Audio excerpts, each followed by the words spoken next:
Okay. Stop gassing yourself when people that did you horribly try to come back into your life.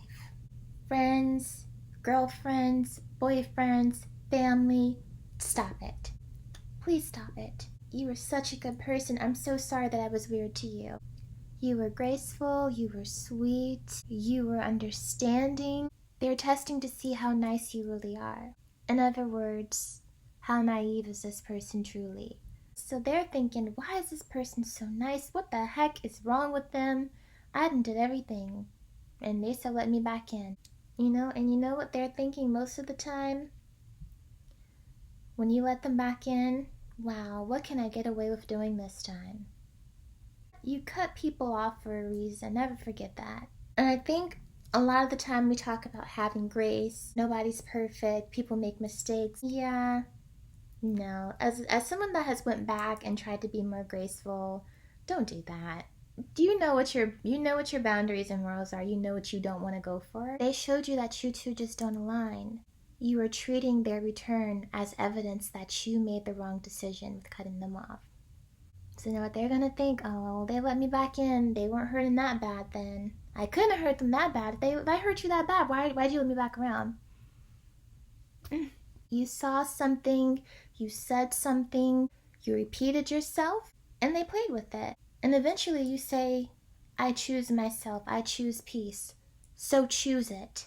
You want to know simply why people usually come back? Because you didn't shut the door all the way.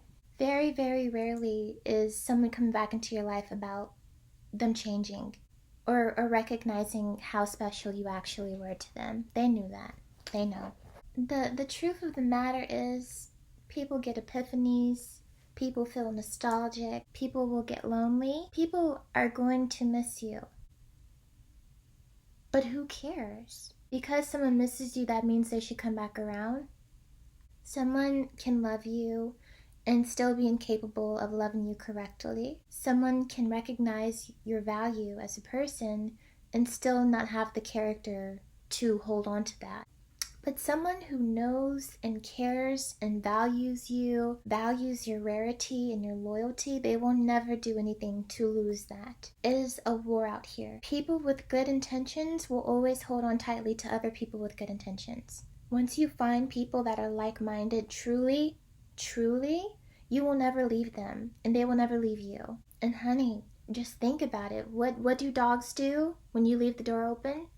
When you don't close the door all the way, what do dogs do? They're gonna lay by the door. Maybe they're gonna come inside and put their little body weight down so that you can't move them. That's what doggies do. Because you left the door open. They want to be in your room. We have to stop letting our doors open and being shocked when someone walks in. They might even want to just sit outside the door for a while when you don't let them in. They'll move eventually. I hear people all the freaking time. Oh, they won't stop texting me. I just want them to leave me alone. Why are they not blocked? Why are they not blocked? He keeps asking me when I'm gonna come see him, but I don't want to come see him. I told him I don't know yet. I don't know when I have the time to do that. You didn't tell him no. You never said no. You said you'll see about it. Bro, this girl keeps calling my phone trying to hang out with me. I don't want to meet her. She smells like barbecue sauce. You're leaving so much room for bull crap. And then you keep getting frustrated when the bull keeps crapping. Why are we saying I don't want the bull to come at me while we're wearing red and looking directly at it? Get out of there. Why are you even in the arena? Remove yourself from the arena. And if you don't want the bull bothering you, stop wearing red. Stop making yourself a target. You handle that appropriately. Block them, document it, and if necessary,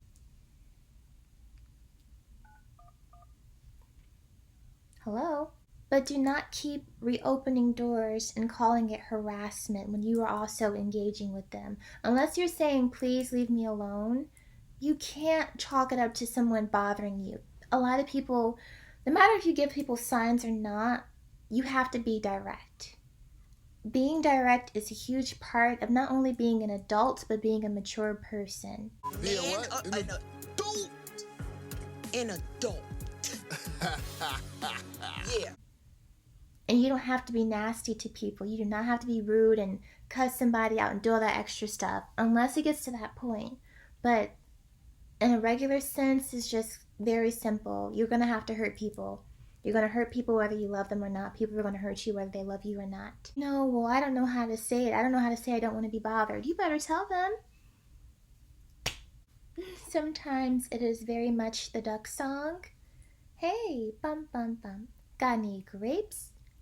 They know you don't have any grapes. They know that you specialize in lemonade, fresh squeezed lemonade. But they're going to keep coming back because you keep giving them something.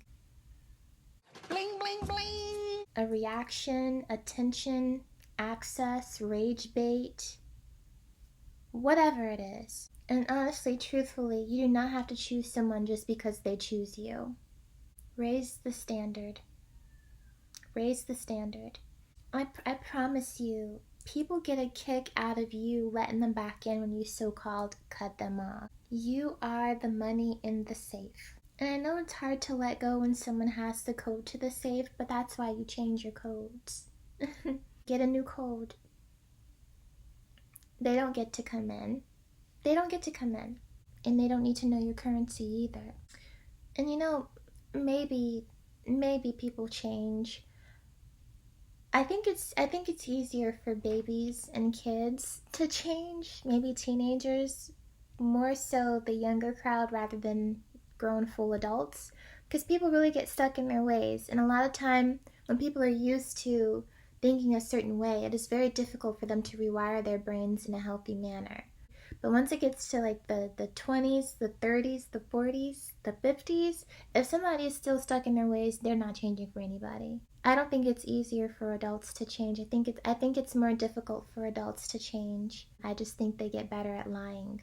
Genuine change requires time, accountability, therapy, consistency, and behavior that actually looks different.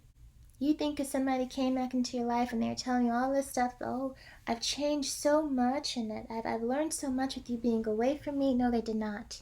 They're just saying it. Don't take anybody's word for anything. When it comes to someone getting your trust back, do not take their word for anything. I had someone tell me promises were meant to be broken. Words mean nothing when actions don't match. Always remember that. I know it sounds very like, oh, they said this, they were saying all these things about how much they changed, and they realized it seems like they've had a change of heart. None of that matters.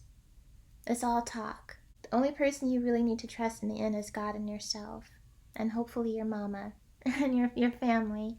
Trust nothing of what someone says. Listen to it, and you can be able to judge someone's character from their over promising and under delivering. But always look at what people do, and don't make nobody tell you that you're crazy for looking and calling them out on everything that you're seeing. You're saying this, but you're doing a bunch of crazy stuff. Oh, you're tripping. If I didn't love you, why would I? Someone saying their behavior changed means nothing. Actually seeing it, and not just a glimpse of it. Don't accept anyone for a glimpse of changed behavior. See how they're going to act in 3 months. See what's going to happen when you bring something up.